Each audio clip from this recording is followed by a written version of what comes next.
Puis Jésus me dit, un homme avait un champ, il avait semé et planté des légumes, du manguier et de l'avocatier. Au fil du temps les légumes ont poussé et les 2 arbres avaient aussi poussé. Il était heureux car très bientôt il va apprécier le fruit des arbres qui étaient près de donner des fruits. Puis un jour alors qu'il pleuvait, cet homme s'endormit. Mais quand il se leva le matin, il constata que la pluie et le vent avaient détruit ses légumes et déraciné les 2 arbres qui avaient poussé et qui étaient prêts à donner de fruits. Jésus m'a demandé, Mimi, dis-moi quel sera le sentiment de cet homme. Je lui ai dit, ce sera pénible et douloureux pour lui car il espérait manger et profiter du fruit de ses arbres et de ses légumes. Jésus me dit, Mimi, ceci est la situation dans laquelle je me retrouve. J'ai beaucoup des enfants et de serviteurs qui sont emportés et déracinés par le vent, la pluie et le déluge, qui sont la représentation du plaisir et des biens de ce monde. Mes enfants sont emportés et attirés par les choses de ces mondes. Ils veulent gagner ce monde et dans ce processus ils perdent leur âme. Ils continuent à construire de grands bâtiments mais ils sont engloutis par l'influence de choses de ce monde.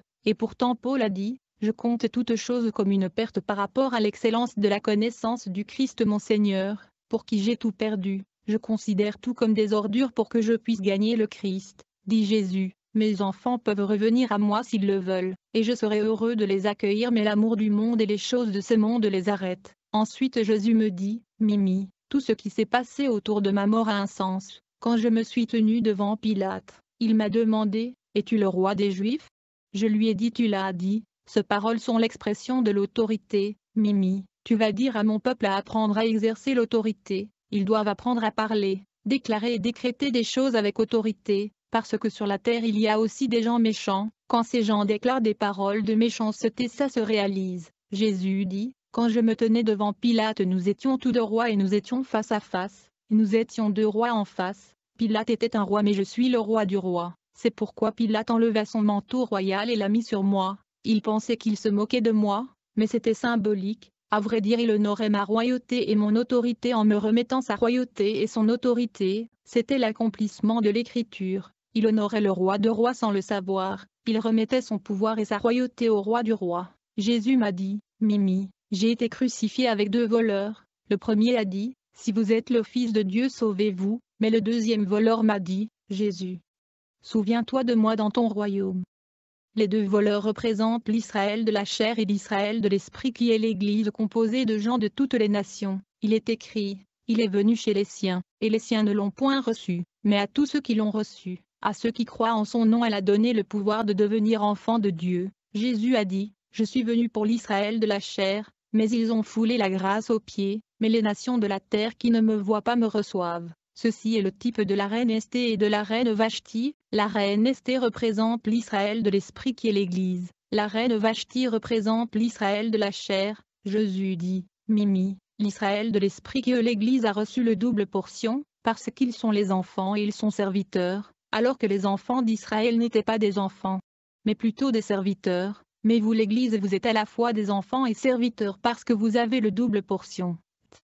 Pendant que je parlais à Jésus il a disparu devant moi, je me demandais où il était allé, quand soudainement j'ai vu de l'eau, cette eau qui était bleue avait la forme d'un losange, puis j'ai vu une main au-dessus de l'eau, j'ai aussi vu arbre au milieu de ce fleuve bleuâtre, comme j'observais ce fleuve j'ai vu un lion venir, puis ce lion s'est transformé en un homme, ce lion était le Seigneur Jésus-Christ lui-même, il me dit, Mimi, viens vers moi, une fois que je approchai l'eau où Jésus se tenait, j'ai vu comme 7 chiffres. J'ai vu des couleurs et 12 pierres, je ne pouvais pas comprendre le sens de tout ceci. Je me suis demandé comment un arbre peut grandir au milieu de la rivière. Jésus me dit, Mimi, je suis l'arbre de vie, les branches de l'arbre sont mes enfants. Je me demande quelle est cette main au-dessus de fleuve. Jésus dit, cette main est le chandelier, les 5 doigts de ma main et le 5 ministères. Jésus dit que les 12 pierres sont les 12 tribus d'Israël et les 12 apôtres. Puis Jésus dit, 12 est mon numéro, car 1 plus 2 égale à 3. Le numéro 3 qui est aussi mon numéro est le chiffre de la divinité, le Père, le Fils et l'Esprit Saint. Jésus dit, le disciple 12 plus moi me mettait comme 13, c'est pourquoi un d'entre nous devait nous quitter pour que nous ayons le nombre 12 qui est égal à 3. C'est pourquoi Judas Abou avait quitté et nous sommes restés avec 11 disciples plus moi-même qui est égal à 12. Et donc mon numéro est 777, le numéro du diable est 666. Si vous calculez mon numéro 777, vous verrez que 7 plus 7 égale à 14, 14 plus est égal à 21. Quand nous prenons 21, 2 plus 1 égale 3 qui est le numéro de la divinité, Jésus me dit, il y a 12 couronnes dans le ciel, qui sont les 12 puissances. Le diable est tombé du ciel avec la couronne numéro 8, la couronne numéro 9 et la couronne numéro 11. Ceux-ci sont ses pouvoirs, et il peut intimider beaucoup. Il peut faire des démonstrations, mais j'ai 12 couronnes. Jésus m'a dit, dites aux hommes de Dieu, quand un nouveau venu arrivera dans l'Église, il ne devrait pas sauter ou brûler des étapes, il ne devrait pas être offert de positionner juste comme ça, il devrait passer par un processus de maturation.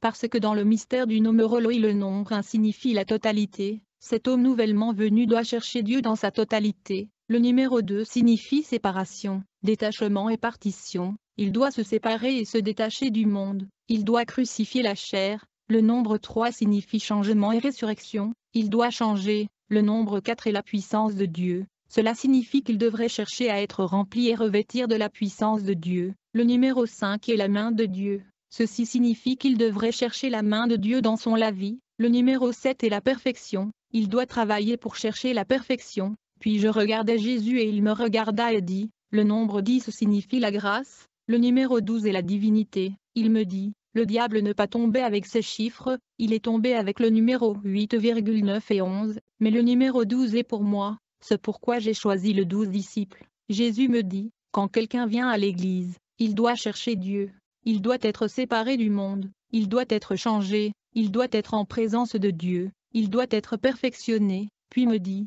laissez-moi vous parler de couleurs, la couleur blanche est la sainteté, la couleur jaune la fidélité. La couleur rouge signifie la purification, la couleur verte la joie, la couleur jaune est la paix, l'orange est la bonté du Seigneur, la couleur rose est la tempérance, le gris la couleur est la douceur, violet est la couleur et la prudence.